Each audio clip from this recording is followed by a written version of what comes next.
오늘은 예수님의 몸과 피라는 제목으로 함께 은혜를 나누도록 하겠습니다.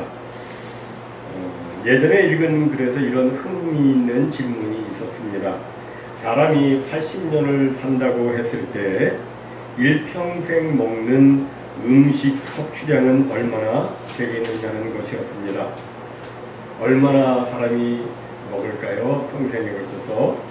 한국보건복지부에 따르면 전 국민 1인당 하루 식품 섭취량은 평균 1048g으로 1kg이 약간 넘는 것으로 나타났습니다. 1kg 정도 하루 사람이 이것저것 먹습니다. 어렸을 때나 병들었을 때, 늙어서 많이 먹지 못하는 때, 다이어트 할 때 등의 경우를 무시하고 그냥 하루 3끼로 단순 계산을 하면 80평생에 87,600끼를 먹고 1인당 평균 음식 섭취량은 36,600kg 정도, 즉 30톤 정도의 음식물을 먹는 겁니다. 여러분들 길거리 다니시면서 그 포드 150 그 트럭 많이 보시죠? 그 150 트럭이 해프 트럭이에요. 해프 톤 트럭이라고 하니까 그 트럭에 60대 분의 음식을 먹는 겁니다.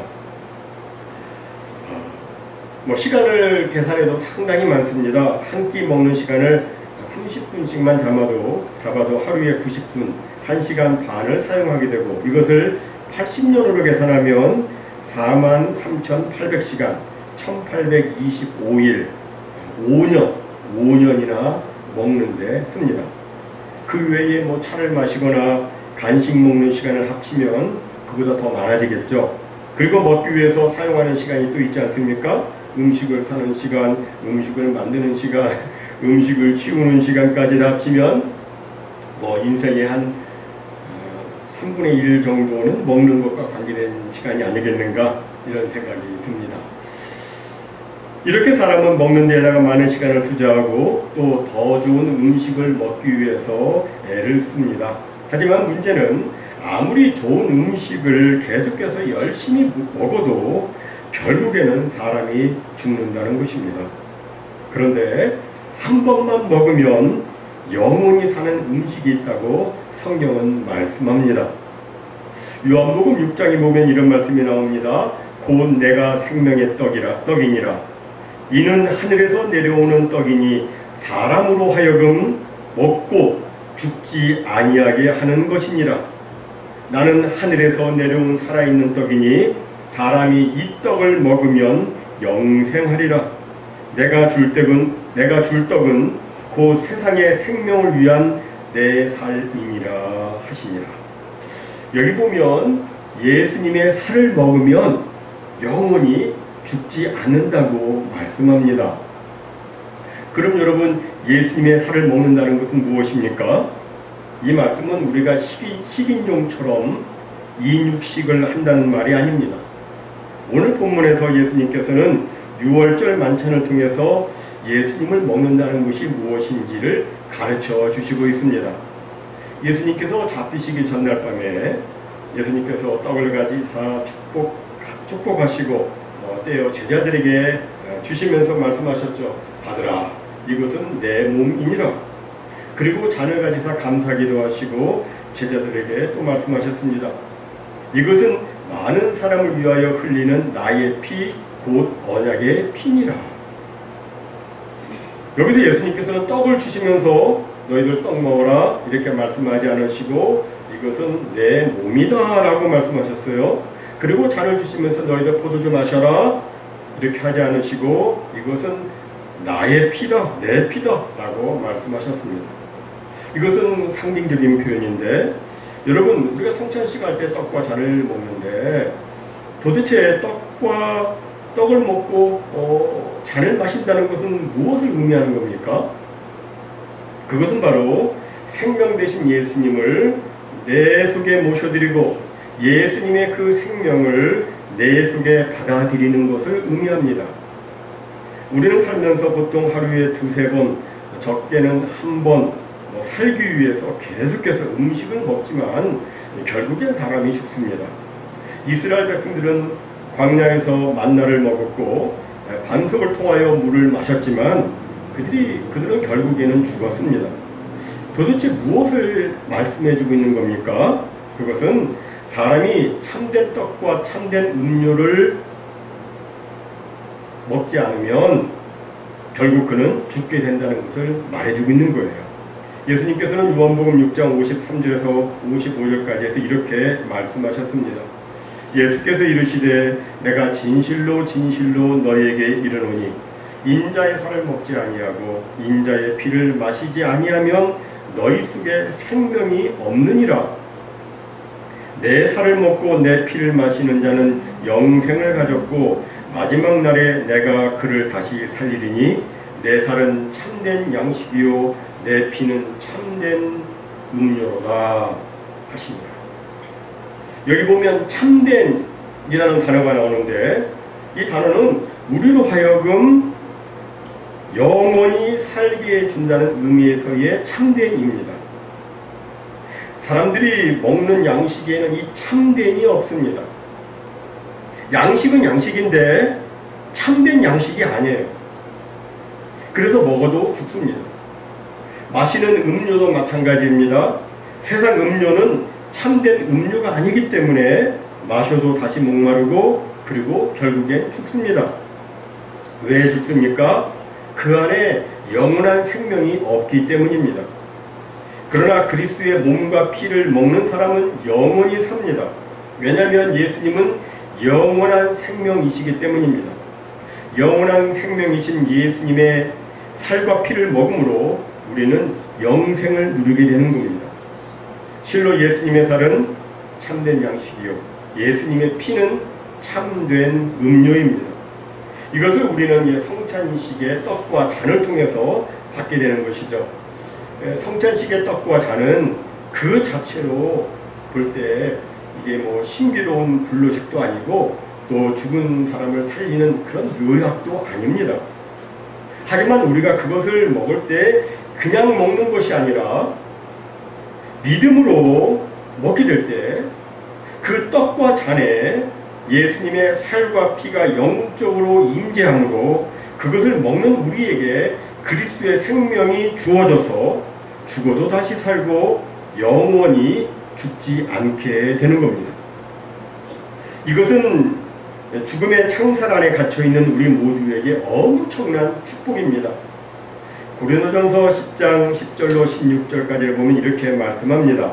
우리가 축복하는 바 축복의 자는 그리스도의 피에 참여함이 아니며 우리가 떼는 떡은 그리스도의 몸에 참여함이 아니냐. 떡이 하나요 많은 우리가 한 몸이니 이는 우리가 다 한 떡에 참여함이라.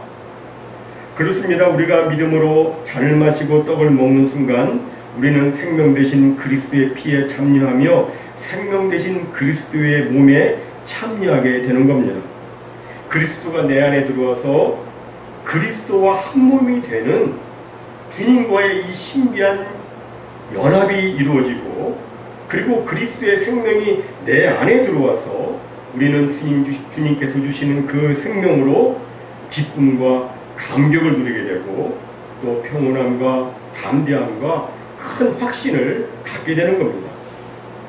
그리고 동시에 우리는 또 다른 그리스도인과 더불어 이제 한 몸이 되죠.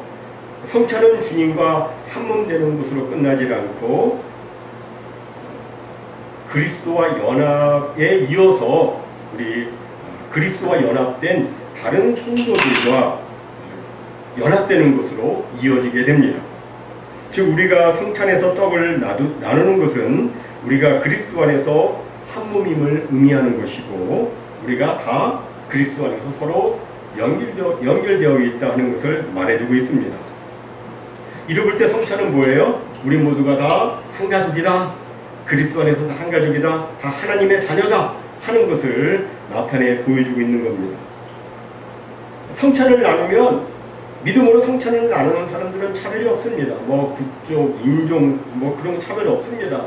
빈부, 신분 이런 차별 없습니다. 누구든지 주님의 몸과 피를 믿음으로 먹고 마시는 사람들은 모두가 다 하나님의 자녀, 한 가족입니다. 이렇게 하나님의 자녀로서 함께 모여서 이제 피 흘려 죽으신 예수님을 기념하는 것이 성찬식이죠. 고린도전서 11장 25절에 보면 이렇게 말씀합니다. 식후에 또한 그와 같이 잔을 가지시고 이르시되 이 잔은 내 피로 세운 새 언약이니 이것을 행하여 마실 때마다 나를 기념하라. 여기 보면 예수님께서 이것을 행하여 마실 때마다 나를 기념하라고 하셨습니다. 여러분, 기념한다는 게 도대체 뭡니까? 기념한다는 것은 과거의 시간을 현재로 가져오는 것입니다. 성찬은 과거와 현재가 만나는 시간입니다. 과거 예수님께서 날 위해 받으신 고난과 십자가에서의 피 흘리신 그 보혈을 현재의 내가 그것을 기억하고 기념하는 겁니다. 예수 그리스도께서는 자신의 피로 새 언약을 만드셨습니다. 이 잔은 내 피로 세운 새 언약이니, 여기 여러분이 언약이라는 말이 무슨 뜻이에요? 이 언약이라는 말은 그냥 단순히 말로 약속했다 그런 뜻 아닙니다. 언약 해가지고 말로 약속했다 그게 아니에요. 여기에 그 언약은 커버넌트입니다. 커버넌트예요. 이 커버넌트라는 말은 본래 쪼갠다는 뜻을 가지고 있습니다. 근데 이 쪼갠다는 의미에서 뭐가 만들어졌냐면, 이것은 내가 반드시 무슨 일이 있어도 지키겠다고 하는 의미가 거기에 포함되어 있어요. 잘 들어보십시오, 여러분. 구약 시대에 언약을 맺지 않았습니까? 그러면 이제 언약을 맺을 때 짐승을 가져옵니다. 그리고 반을 쪼개요. 그리고 반을 쪼개서 걸러놓습니다. 그 다음에 그 언약을 맺는 당사자가 그 쪼갠 짐승 사이로 지나갑니다. 그리고 뭐를 거기서 기억을 하냐면, 내가 만약 당신과의 그 언약을 지키지 않으면 이 쪼개진 짐승처럼 내가 될 것이니 반드시 나는 당신과의 언약을 지키겠다 하는 그런 의미로 지나가는 거예요. 이게 구약에서 나타난 커버넌트의 의미입니다. 우리가 창세기 15장을 보면 하나님께서 아브라함과 언약을 맺으시죠. 근데 언약을 맺기 전에 하나님이 이렇게 말씀하십니다. 나를 위하여 3년 된 암소와 3년 된 암염소와 3년 된 수량과 3비둘기와 집 비둘기 새끼를 가져올지니라. 그러니까 작은 사이즈부터 가장 큰 사이즈까지 다 가져오라는 거예요. 다 가져와라. 그랬더니 아브라함이 가져와가지고, 그리고 그 모든 것을 가져다가 그 중간을 쪼갭니다. 그리고 그 쪼갠 것을 마주 대하여 놓습니다. 언약을 맺을 준비를 해 놓은 거예요. 그리고 칠흑같이 어두운 밤, 아브라함이 깊은 잠에 빠졌을 때 갑자기 하나님의 타는 횃불이 그 쪼갠 고기 사이로 쑥 지나갑니다. 본래는 아브라함도 같이 그 쪼갠 짐승 사이로 지나가야 하지만 그는 연약한 사람이기 때문에 하나님과의 언약을 지킬 능력이 없습니다. 그는 지킬 능력이 없어요. 그냥 지키지 못하면 어떻게 돼요? 그는 그 쪼개진 짐승처럼 죽어야 되지 않습니까? 그러니까 그런 하나님과의 언약을 맺을 수가 없는 거예요. 하나님과의 언약은 사람은 지킬 수 없고 오직 하나님만 지키실 수 있습니다. 그래서 하나님만 홀로 그 쪼갠 짐승 사이로 지나간 거예요. 그래서 이것을 신학에서는 일방적 언약이다, 그 unilateral covenant다 이렇게 말을 합니다. 하나님의 혼자 하신 거예요. 하나님이 일방적 언약이니까 사람이 어찌하든 간에 하나님께서 반드시 그 약속을 이루시겠다 하는 것을 나타내 보여주신 거예요. 예수님께서 피로 세우신 새 언약도 마찬가지예요. 우리 사람이 우리 구원을 위해서 도움되는 거 하나도 없어요. 오직 예수님만이 하시는 거예요. 예수님께서 반드시 내가 너희를 구원하겠다고 하는 그 약속을 내가 반드시 이루겠다고 자신의 피로 새 언약을 세우신 거예요. 그럼 주님 피로 세우신 그 새 언약의 내용에는 무엇이 담겨 있습니까? 도대체 예수님의 피로 말미암아 우리에게는 어떤 일이 생기게 된 것입니까? 첫 번째로 죄사함이 있죠. 죄사함. 요한일서 1장 7절은 말씀합니다. 그 아들 예수의 피가 우리를 모든 죄에서 깨끗하게 하실 것이요. 베드로전서 1장 18절과 19절은 말씀합니다. 너희가 알거니와 너희 조상이 물려준 헛된 행실에서 대속함을 받은 것은 은이나 금같이 없어질 것으로 된 것이 아니요 오직 흠없고 점없는 어린 양 같은 그리스도의 보배로운 피로 된 것이니라. 여러분, 예수님의 피는 죄를 사는 능력이 있습니다. 우리가 성찬의 잔을 받아 마시는 것은 그리스도께서 나를 이루신 그 속죄의 피를 인정한다는 뜻입니다. 그리스도의 피는 죄를 속하는 속죄의 피이고, 그 피를 마신다는 것은 나의 모든 죄가 예수 그리스도로 말미암아 깨끗게 되었음을 의미하는 겁니다. 다음 두 번째로 우리는 예수님의 피로 말미암아 의롭다함을 얻습니다. 로마서 5장 9절은 말씀합니다. 이제 우리가 그의 피로 말미암아 의롭다 하심을 받았으니 더욱 그로 말미암아 진노하심에서 구원을 받을 것이니. 여러분, 우리가 의롭게 되는 것은 오직 어린 양 예수 그리스도의 피로 말미암는 거예요. 예전에도 제가 설명드렸는데 여기 화면에 보시면 한자로 오를 의자가 있습니다. 한자는 여러분들이 아시는 대로 표의 문자죠. 글자 속에 뜻이 담겨져 있습니다. 이 의자를 보시면 양을 의미하는 양자에다 그 밑에 나를 의미하는 아자가 있습니다. 무슨 의미예요? 사람이 어떻게 의롭게 되느냐? 어린 양 같은 예수 그리스도 아래에 있을 때 의롭게 되는 겁니다. 세 번째로 예수님의 피로 말미암아 우리는 하나님과 화평케 되고, 그리고 다른 모든 사람들과도 화목해 됩니다. 골로새서 1장 20절에 보면 이렇게 말씀합니다. 그의 십자가의 피로 화평을 이루사 만물 곧 땅에 있는 것들이나 하늘에 있는 것들이 그로 말미암아 자기와 화목하게 되기를 기뻐하심이라. 우리는 죄로 인해서 하나님과 원수가 되었습니다. 죄는 하나님과 원수되게 하죠. 죄로 인해서 하나님과 원수가 되었지만 예수 그리스도의 십자가 피로 말미암아 우리는 죄의 사함을 받게 되었고, 그래서 우리는 하나님과 이제 화목해 되었습니다. 그리고 죄로 인해서 깨지고 망가졌던 이웃과의 관계, 그리고 만물과의 관계도 다시금 이제 원상으로 회복되었습니다. 예수님의 피로 인해서 중간에 막힌 담이 다 허물어져서 하나님과의 화평, 이웃과의 화목이 이루어지게 된 겁니다. 네 번째로 우리는 예수의 피로 말미암아 깨끗하고 거룩하게 됩니다. 요한일서 1장 7절에 말씀합니다. 그가 빛 가운데 계신 것 같이 우리도 빛 가운데 행하면 우리가 서로 사귐이 있고, 그 아들 예수의 피가 우리를 모든 죄에서 깨끗하게 하실 것이요. 모든이라고 되어 있어요. 모든입니다.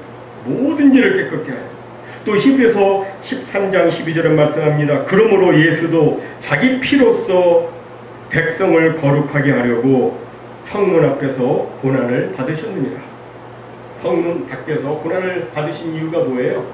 왜 십자가에 달려 돌아가셨어요? 왜 피 흘려 돌아가셨어요? 백성을 거룩하게 하려고. 우리는 본래 더럽고 추악한 존재입니다. 나 자신을, 제가 저 자신을 보면 잘 알아요.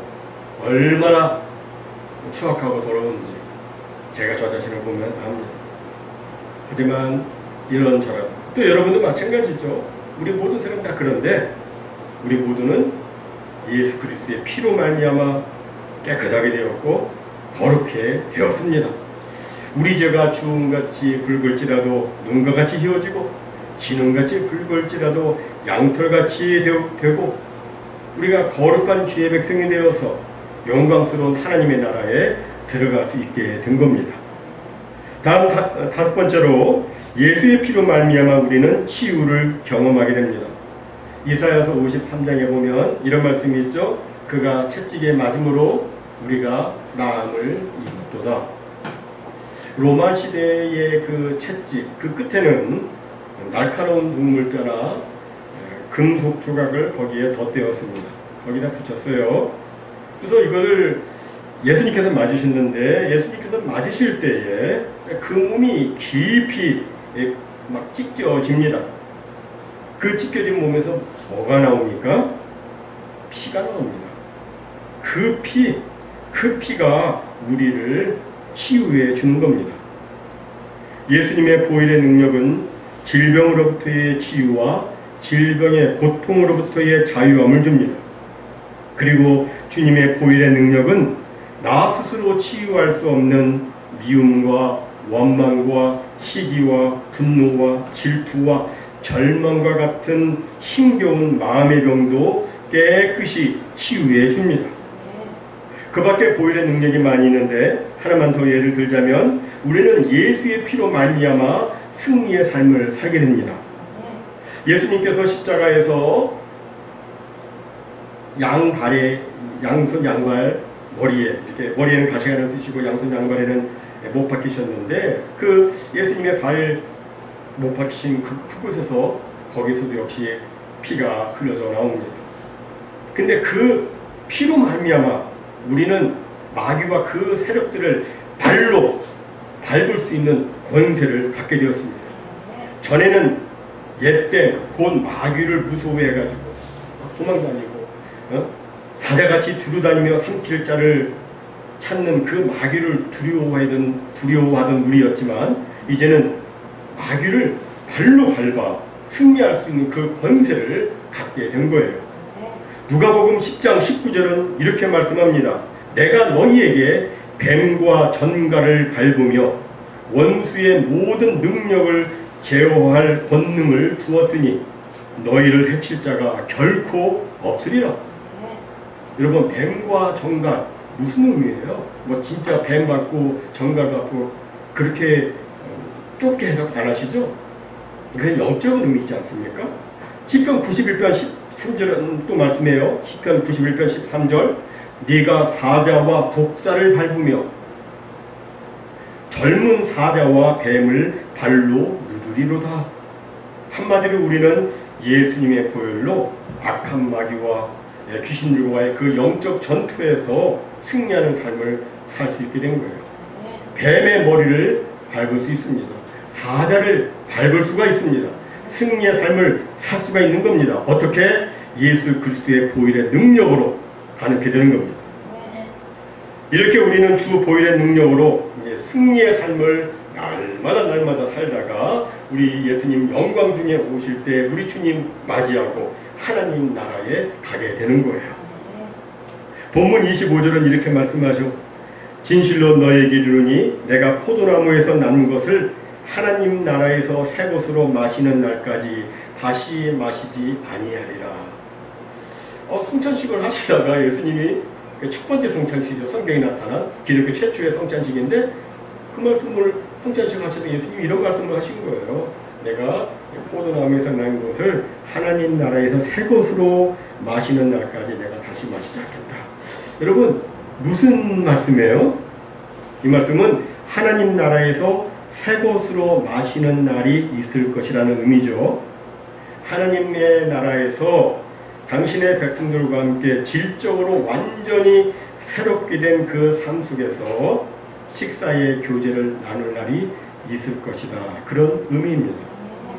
그리스도께서 재림하시는 날 우리는 공중으로 들려올림 받고 그리고 어떻게 돼요? 우리는 어린 양의 혼인잔치에 다 들어가게 되죠.